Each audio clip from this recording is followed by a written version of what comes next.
मोर परित्राण पूरेन्तं बोधिसंवारि निब्बतं मोरयोनियं येन संविहितारकं महासत्तं वनेचर शिरसंवायमन्तापि नेव शक्यं सुगणितुं ब्रह्ममन्तन्ति यक्षतं परितं तं भनामहे उदेतयं चक्मा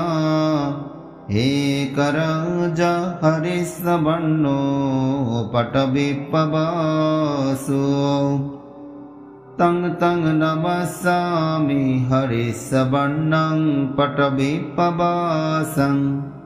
तयज्जगोत्ता विहरेमो दिवसं ये ब्रह्मणा वेदगो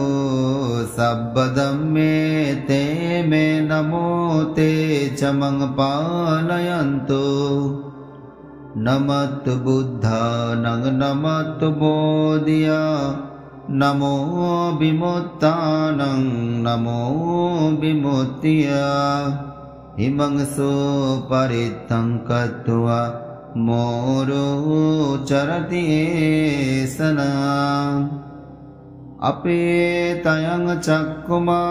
एकराजा हरिश्रवणो पटविप्पवासो तं नमस्सामि हरिश्रवणं पटविप्पवासं तयज्जगोत्ता विहरेमो रतिं ये ब्रह्मणा वेदगो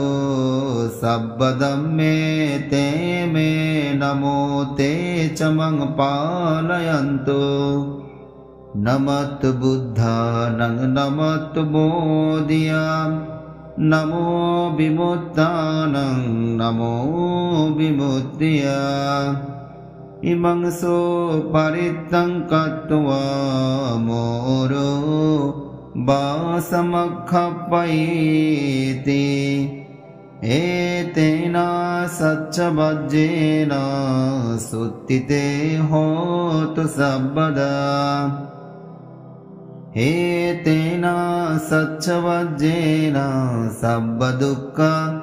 रोगभय अन्तराय उपद्रव विनश्यन्तु